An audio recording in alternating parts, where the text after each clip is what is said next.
Hey, this is the Profit with Nick Black. It's time to chit chat. You know nothing about blockchain. We here to fix that. You want the news on them new stocks? This where you get that. So go and grab you a nice chair. It's time to sit back and talk to profit.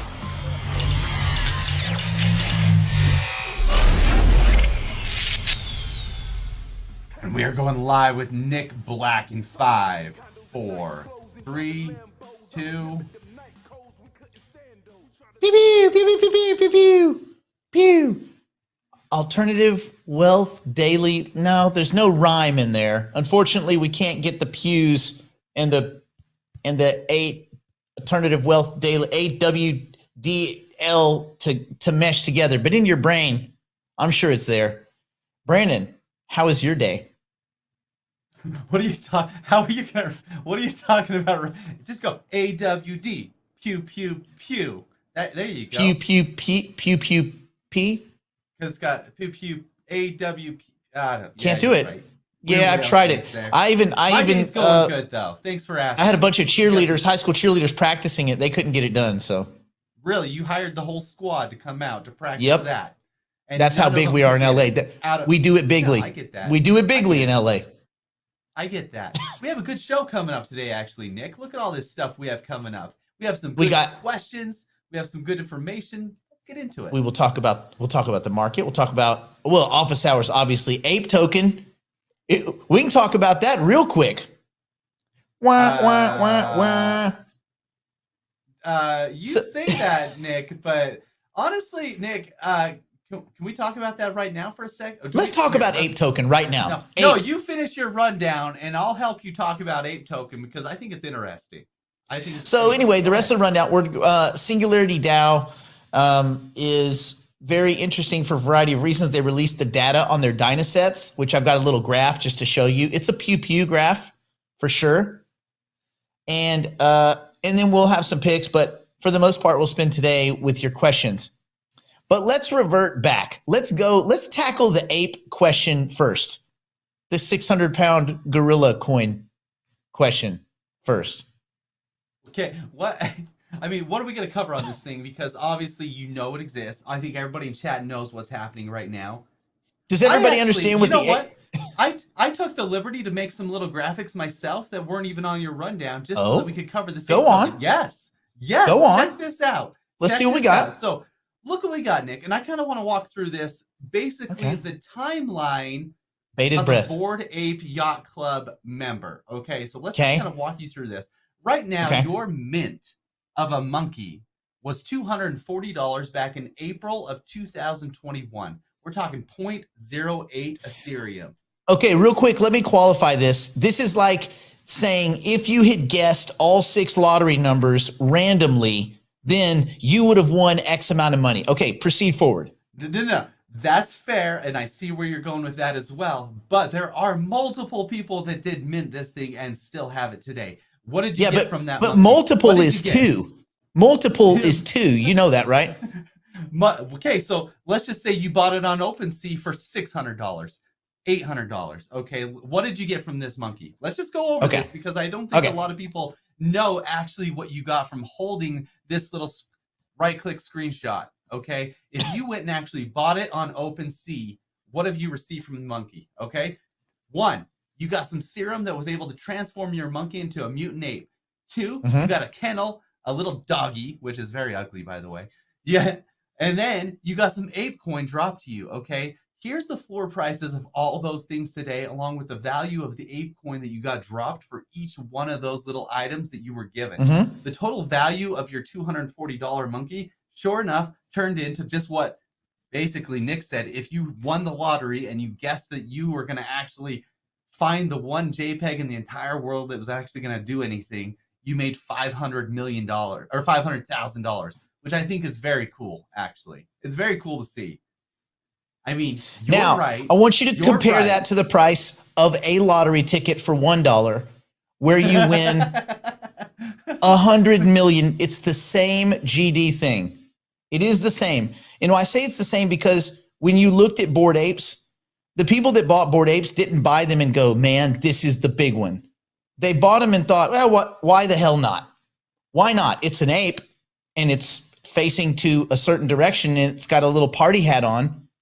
It was no different than any of the other ridiculous NFTs. It's just, it went. And then what happened is, where it really went is it had the effect. And here's how you know. There was a guy, Pranksy, who had about 1,000 of these. You know the Pranksy story, right? Yeah. Pranksy's a big NFT investor.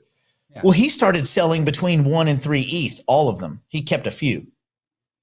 Right. So if anybody was going to know, it would have been the guy that had 10% of the entire supply, and he didn't know. Okay, that's fair. But what about the guy? Do you know what $1 invested in Bitcoin in 2009 is right now? $1. I love it. It's gonna $4.2 million. Oh, really? Interesting. That's pretty good. One. It's crazy that much. Oh my gosh, that much got created. But what about the guy, Nick? Okay. Now listen. This guy. Okay, so this guy. This is something that you could have done, okay? The borrowing guy. Yes, this is a cool story. Yeah. Okay, so you know. Okay, you go ahead with it then, buddy. Well, no. Tell the story because it is an interesting story. Someone basically borrowed, from what I understand it, they borrowed enough money to buy a couple of Bored Apes to get the token, sold the apes, then sold the token and just kept the difference. Right. So the way that the apes worked is he was able to go buy an ape, use that as collateral. He found 4 other apes that were locked in a vault that hadn't actually claimed the coin yet. And so he was able to get a flash loan on the interweb. I don't know where they do this, but they get a flash DeFi loan to go buy those 4 apes, go claim the token, and then he sold those 4 apes in the same transaction. So he was able to get free ape token worth like $1.1 million, which I don't know how that equates looking at the token price right now. But they claimed it was $1.1 million that he made on this little flash loan. It was a pretty sneaky. I don't know that I understand how all that went down. The part I didn't understand is how they could guarantee that they could resell the pieces. And the reason I say that is because it's not a super liquid market. Yeah. It's not like I see what you're saying. Yeah, it's not. Especially at that price. Yeah. Because on a flash loan typically works, for anybody that doesn't know, a flash loan is like this. You set up a daisy chain of transactions and it's an all or nothing transaction. So it could be 45 different transactions. You buy this one, sell this one, buy this one, sell this one, do some arbitrage, bounce all around the universe and come back. And if all of the transactions don't go through, none of them do. It's an all or nothing. And it happens instantly. And that's why they call it a flash loan. Now, sometimes they'll use these to pilfer liquidity pools. And that's called a flash attack. But you know what? It's not exactly illegal. It's just kind of, it's maybe immoral, but it's not illegal. But I don't know. That's with relatively liquid assets, but I'm not sure how you do that with Bored Apes that are not so liquid. So there's parts of that I don't quite understand. And some of it might be hyperbole. But the point is, even if you just did it with one, if you borrowed one, got the free token, you're gambling that the token does really well. So good on that guy. That's about as much exposure as I would want to Bored Apes. It's about a tenth of a millisecond. So that guy, I think that guy won, and I think he possibly could have done it. There's a lot of offers on Bored Apes in LooksRare and in OpenSea. Potentially he used that to be able to complete the But those are all lowball offers. They're not lowball offers. They're 83 ETH right now. Right, but what's the floor? What's the floor on Bored Apes? The floor is 100 ETH. So the floor. Okay, so that's a lowball offer. That is the definition of a lowball. Okay. So the floor actually did tank 20 ETH after this. After the apes started releasing the ape coin. So it went from maybe he took advantage. Down to 70. Yeah. So maybe that's what happened. He took advantage of the floor coming down. Boy, that's risky. I mean, it is risky. I mean, you would have to know that the arbitrage and the math made sense to be able to do that whole thing. But yeah, I agree with you. Risky, but it worked for him. It did. It worked. Yeah, for him. I don't know how he ended up with $1 million in ape token. Wouldn't that be 100,000 tokens? Because I know that the amount of tokens that each ape holder got was only 10,000 tokens. So I don't know how they did the math on that. But so 10,000. So he would have had to have gotten 100,000 tokens, right? Right, which would require 10 apes or a combination of something. So But maybe if you got 4 apes and they had not claimed any of the other characters. Yeah, but you have to own. You also have to have the other ones in your wallet as well when you go to make the claim, which there's basically no way he did. So yeah, it's I don't know. Who knows? Part of that might be hyperbole, but there you go. Sure. Should we take a quick look at markets? Should we take a quick gander? Let's do so what's going on in these markets is more of the same. Is it blowing your brains out upwards? No, not really. Things are melting back up, but remember they've been melting down for 5 months straight, like continually, painfully, the long, slow razor blade of a bunch of idiots getting bounced out of markets they should not have been in.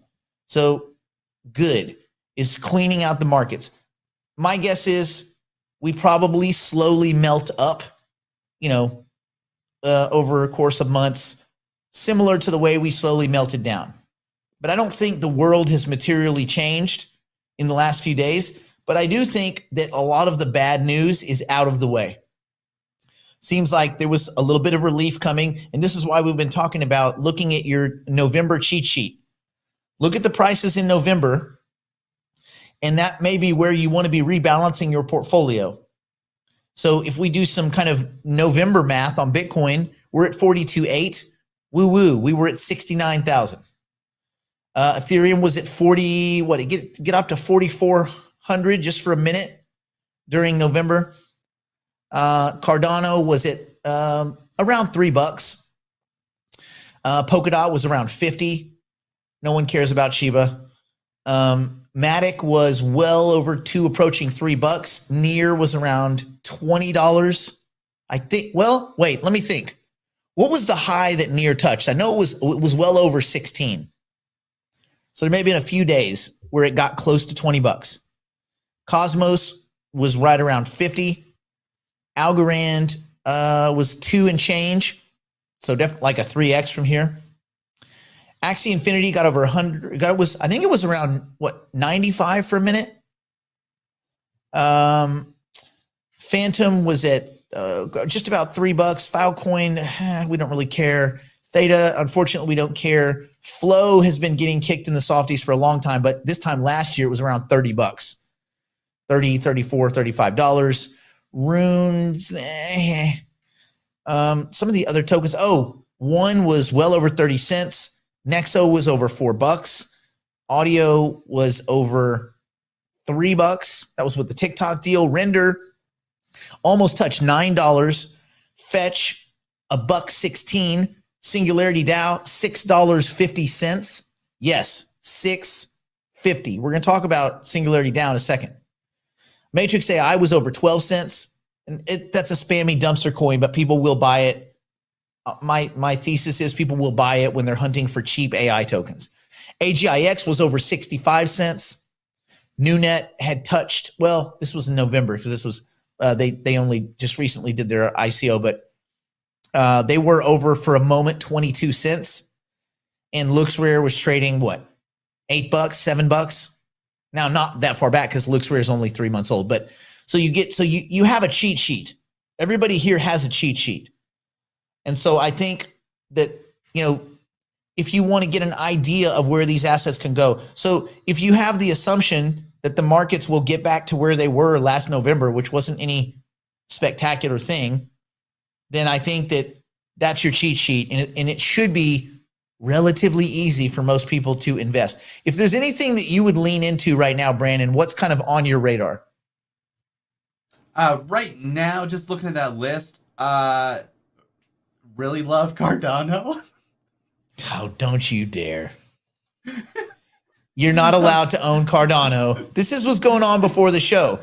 I'm just kidding. Okay, who we will call Brandon. Cardano a little bit. No, he doesn't like the Cardano. I really do like the Singularity. I like the Fetch. I like that. Looks token, I think Looks could still do really good. I do. I think it could do good. It still is working towards mass adoption. It still has some I guess some people to get over there just because OpenSea is so widely accepted. But as soon as Looks does that, because Looks is so far superior to OpenSea in every way, so far from what I've seen. Once it does that, I think it could get back to that $8 level as long as it gets the mass adoption. And real quick, Howard, he said the looks high was 712. That's the close. So what they'll do is they'll aggregate between different candlesticks, but it actually approached $8. Dang. And real quick on gas, typically in the mornings, gas is cheaper, and it seems to be Wednesday, Thursdays are kind of the quiet times in the market, at least that I've seen. Saying ADA is useless might not be super accurate. They've got more GitHub submits than any other project in all of decentralized everything. They have the smartest team. They're doing the most work in governance. So I think if you were to say ADA is useless in NFTs, you would be correct, because the Cardano NFT market is pretty dumb and gross. So I will agree with you 100% there. If you were to say ADA is useless in the building of swimming pools, I would also agree, because they're not good at building swimming pools. But as far as creating financial and economic identity for all of Africa, they already have like now 14 government deals, like for hundreds of millions of people to be onboarded. And that's actually happening. So I don't know if it's useless. I think that maybe we're not seeing a lot of price action because the kind of movement they're making is not into spammy DeFi or NFTs. And that's where a lot of the headlights are focused right now. And so you're not going to see these government deals. They take a long time. They're slow. They're clunky. But when they pay in many multiples, which is another reason why Ripple, if Ripple, the company, and they are the ones that manage XRP, if they do two things, they could actually be an investment. Now, you can own Ripple by the equity, or you can own XRP, the token. It may be better to own Ripple, the equity, in this specific case, because XRP doesn't need, let me say it this way. XRP supposedly doesn't need Ripple. Ripple for sure doesn't need XRP. So Ripple, the company, could do well with a bunch of, banking contracts and all this and do settlement and not ever actually use XRP. Matter of fact, you don't have to use XRP for Ripple, the company, to settle transactions, which is something that they don't really talk about a lot. But anyway, that's just kind of a little side note that sometimes the best way to get crypto exposure is through the equity. Like right now, Coin, a lot of people are down on Coin. Oh, we hate Coin. We hate Coinbase, right? But it's still everybody's first onboarding experience. And most people. And they also have this huge, massive venture fund that's not really priced in. And so I think if you look at the which includes things like NEAR, which is very hard to get. By the way, anybody that wants to get NEAR, did you know this? Do you own any NEAR, Brandon? No, none. Okay, so basically we can call you rookie status number 1. There you go. Right, because your portfolio consists of JPEGs. Got it. No, JPEGs. Got it. Okay, so no infrastructure in all JPEGs. Okay, well, if Brandon was to build a balanced portfolio that had exposure to layer 1s, he might add.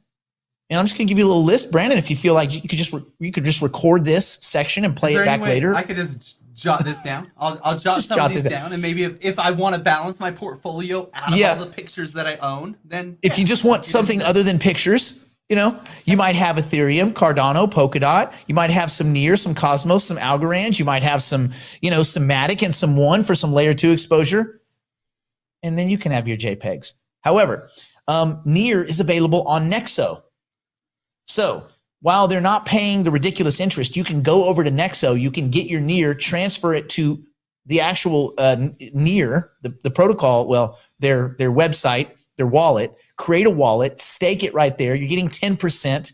It's compounded in real time. So it's like moment by moment, like every block compounded. So your compounding rate is actually quite lovely. And so that's great. That's kind of my market rundown. I don't have anything else about the market specific. It's great to see things green. As a buyer, there's still some things I would have liked to have added more. On my really kind of narrow focus right now is AI everything. I think AI, people still don't get it. And I think it's getting beat up. And to kind of pivot off that, Singularity DAO, they recently, they've been having a pretty good run. If you'll notice the last few days and weeks, like they're up 38% today, 86 on the week, 90 on the month, 34 on the quarter, which is pretty good when you look at all the other things that are getting punished. You say, well, how are they performing the way they're performing? Well, they released their data on Dynasets, which I'll just jump over here just for a second. So for those of you that can see, there's a couple of like lightning bolts, right? And if you went really close, you would see that that's just the day-to-day volatility of these assets. Well, we have in orange wrapped Bitcoin, which is just Bitcoin that's converted to an Ethereum wrapped token, so it can be traded on other platforms. We have the Dynaset for BTC. We have the Van Eck BTF, which is their strategy ETF. And then we have Grayscale, which is all the way on the bottom here, this red laggard. The bright blue lightning bolt that's murdering every one of these, that's Dynaset Bitcoin. That is AI managed Bitcoin through Dynasets. AI through Dynasets. Who does that? Singularity DAO. That's Marcelo and his team. Okay? And that's under the AGI. So when I say, SingularityNet, that's the big company, right? Their token, AGIX. That's been Dr. Ben Gortzel, and that whole team at Hanson Robotics, and all of them, and all of the verticals that they're launching underneath. One of the verticals, the first one that they launched was Singularity DAO. It launched at 20 cents. For those of you that were paying attention, we got in at 20 cents. That was cool. And it's not 20 cents now. It's more than 20 cents, which is so much better than 20 cents. This thing outperformed. So there's several different Dynasets. You can basically invest in them. And they are AI and quant managed assets. The Dynaset Bitcoin outperformed by, I think the number was, let me back it out because it has the data. Yeah, so Dynaset Bitcoin outperformed Bitcoin by 18.2%. So I want you to think about this. If you owned a Bitcoin or you owned Dyna Bitcoin, you lost 18% by not being with Singularity DAO. So if you owned this token, you gained 18, almost 20% on the market. They have an Ethereum one as well. You think, well, Ethereum, that would obviously, there's no way the robots could keep up with Ethereum. The robots did. They outperformed Ethereum by 16.6, almost 17%. And think about this. The robots were not shorting. When they win, because they're adding in shorting, when you can expect this to almost double, if not double for sure. So I'm kind of excited about it. The Dynaset Singularity, so if you owned kind of a basket of tokens, right, which is SingularityNet, AGIX, NTX, you could get into this kind of basket. And that outperformed by 17%. So by every way you could have gotten exposure to Dynasets, you won by a minimum of 16.6% and a maximum of 18.2%. That's pretty good. Anybody in the world, if you told them, I can get you 16% on your money. And by the way, real quick, this isn't for a year. This is 1 quarter. Now, on the other side of it, you might say, wait a minute, only a quarter. I don't know, man. That doesn't seem like a lot of data. Absolutely right. That's not a lot of data. So is the jury still out? Yes. Is 3 months conclusive? No. But in 3 months, where everybody else was getting punished by holding Bitcoin and holding Ethereum or holding these tokens, if they outperform by between 16 and 18%, when the markets pretty much melted straight down with no respite, imagine what they'll do in an up market. So it's very interesting. The way I'm investing in Dynasets, because I've always contended Singularity DAO either goes to zero or it goes to something near infinity. This coin probably, if this continues, this coin probably goes, the Singularity DAO coin, SDAO, which you can swap into in a variety of ways. I believe you can also get it on KuCoin, Gate, well, not Gate if you're American, but KuCoin, or you can just swap into it through MetaMask or Uniswap. This coin probably goes well over $10 and probably in the 20 to 50 range. If you know for a fact it's hoovering up cash in the market through the use of AI. And by the way, SingularityNet, NewNet, Singularity DAO are all deploying on Cardano. We don't know when, we just know it's very soon. What do you think happens when they cross that line. And the whole Cardano community, which is pretty vigilant, right? When they jump over and say, ooh, now we want to participate. So my coin, my choice for today is a basket, an evenly weighted basket. My pick is an evenly weighted basket of all of the Singularity products. AGIX, Singularity DAO, NewNet. That's my pick. Brandon, what's your pick? Hold on. Sorry, I'm busy buying some Cardano. What were you saying? Shut up. You don't even know how to spell it. You can't even spell ADA. Cardano. How come it's not pulling up? It's like teaching my mom to buy things. What is this? Ada Cardano. Which one? Anyway, which one? Anyway, yeah, I really like Singularity. You sold me on it. I really like that. Right now, I think I'm gonna go look at that one today. I'm gonna invest in its future. I think right now. Get you some SDAO, bro. Dude, these are all relatively hard to purchase. It's easiest just to swap into them through MetaMask. Okay, let's tackle a couple of questions. I was going to do this whole thing. I was going to explain to you guys the financial crisis in 5 minutes. We don't have 5 minutes. We got so 2 many minutes, people. Nick. So many people have the financial crisis wrong. I was going to just explain it to everyone so that everyone here knew it, but we haven't got the time. Sorry. I guess I'll just know that and you won't. Or they could watch you tomorrow or the next day. No. Or Thursday. There you go. No. Okay, it looks like, so we have an APE question. I'll just skip it. We covered a lot on APE. Let's go. Yeah, we with covered this the APE one. Okay. Crypto is now coming under regulation. So how do we pivot on that? You don't pivot. You love it. The U.S. government has put the green stamp, the thumb, and they've said it's a real market. It's a real space. It's a real asset class. We got the best possible response from Team Biden that we could have possibly hoped for. Celebrate, do a high five, whatever you do to be your happy dance. Be happy. We won. Next. Yeah, I couldn't agree more. Tom says, what is the difference between bonded and unbonded staking for SDAO? Bonded staking locks up the tokens for a period of time. Unbonded, you can go in and out of the stake at that stake pool as often as you'd like. That's why the unbonded typically is going to pay a lower rate because it's transitioning. People are moving in and out. The bonded, there's like a 35 and a 6 month bonded for Singularity DAO, which pays 50%, bro. 50 on your 90. So if you did 90% and you get 50% on that and you had 100 tokens, you now have an extra, well, it's a 6 month pool. So you have an extra 25 tokens that did 90%. So you add that in and you just added 25% across the board to your holdings. Woo woo. Dude, I got to keep track of all this math someday. Okay.